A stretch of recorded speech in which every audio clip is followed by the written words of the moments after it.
La carretera costarricense surca los caminos nacionales bajo el constante impulso de los bueyes y la infatigable conducción del boyero.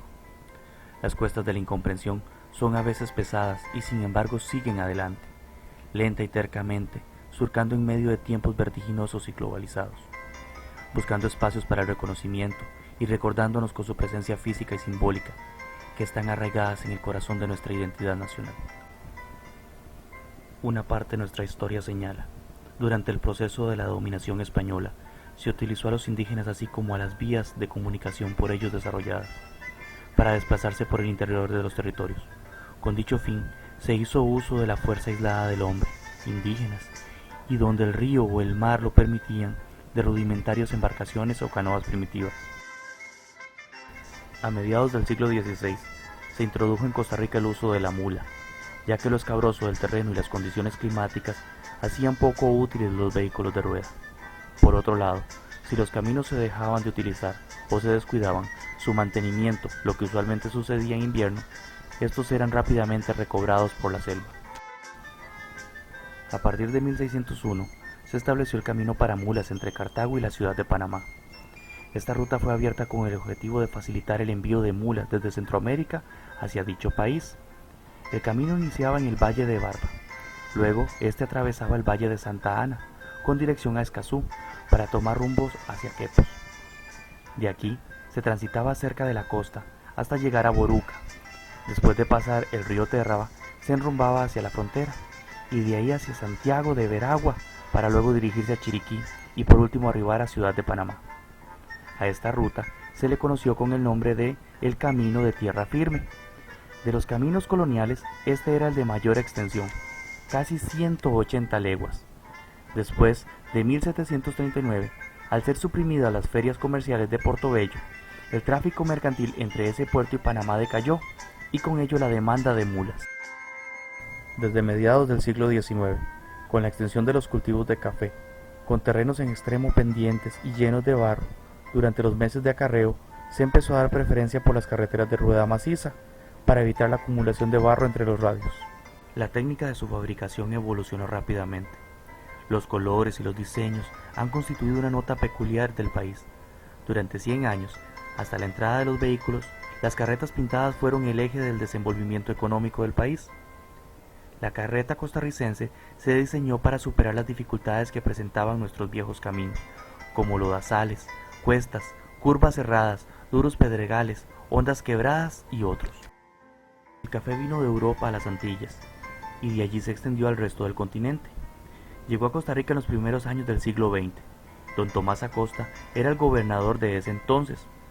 Al inicio se sembró en las casas como planta ornamental, pero con la independencia, el Ayuntamiento de San José y gobernantes como don Juan Mora Fernández y Braulio Carrillo van a fomentar su cultivo comercial. Esto permitió el acceso de muchas personas sin recursos a la calidad de pequeños propietarios. Después de la independencia, liberada de la imposición externa de las políticas económicas perjudiciales, Costa Rica inició una política ambiciosa de comunicaciones. Así, para el año de 1831 se establece un impuesto de 4 reales de plata al año para el mantenimiento y mejoramiento de caminos, puentes y calzadas.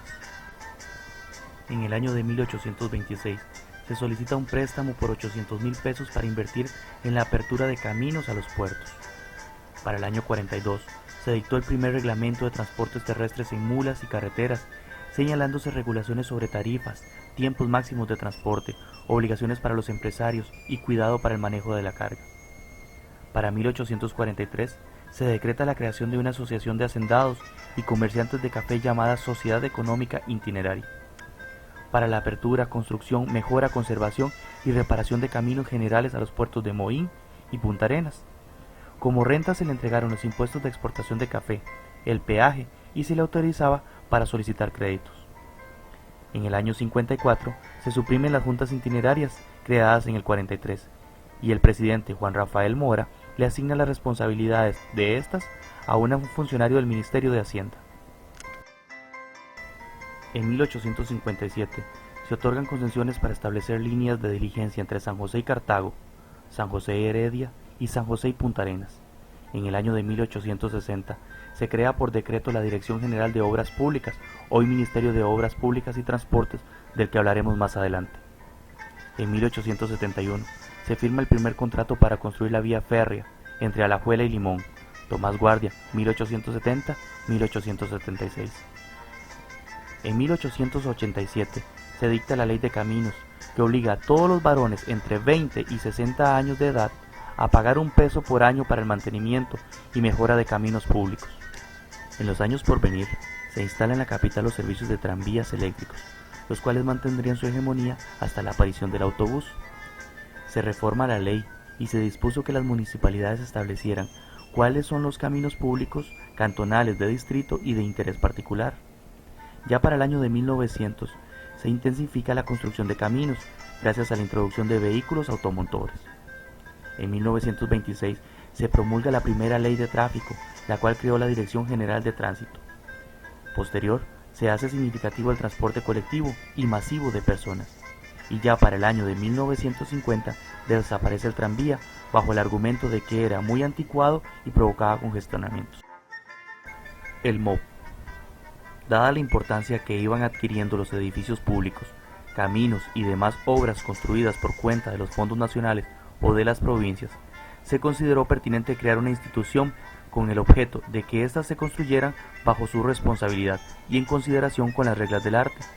Esto, por cuanto además de asegurar su solidez y estabilidad, contribuiría a la hermosura y ornato de las poblaciones. Fue así como mediante el Decreto 51 del 20 de octubre de 1860, durante la presidencia de don José María Montealegre, se crea la Dirección General de Obras Públicas.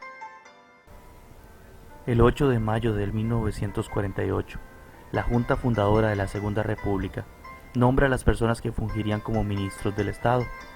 Dentro de ellos se encuentra don Francisco José Orlich como ministro de Obras Públicas, según decreto de ley número 1 del 8 de mayo de 1948. En esta fecha, entonces el Ministerio de Fomento se transforma en el Ministerio de Obras Públicas.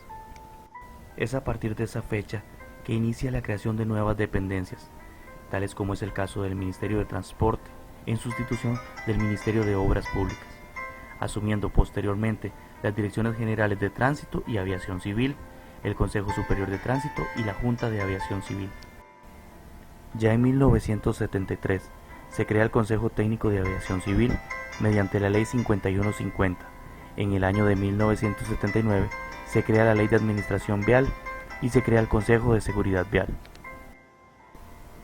Las reformas posteriores a partir de 1998 se encaminaron a restaurar el Ministerio de Obras Públicas y Transportes, para que, fundamentado en el trabajo por procesos y la participación activa de los equipos de trabajo por medio de una estructura plana y flexible, le permitiera a la administración la agilidad en la toma de decisiones, la asignación de responsabilidades y la movilización de recursos de acuerdo con sus necesidades, siendo posterior a esto la creación de más dependencias para la regulación de transporte. Nuestra historia continúa. Quienes escriban acerca de nuestra sonada ley de tránsito, de las presas por la Platina o de los agujeros de nuestras calles, dirán que aquello solo fue un sonado capítulo de lo que a transporte se refiere. De la mula a la carreta y de esta al automotor, solo es un fiel reflejo de que en esta historia queda mucho por contar.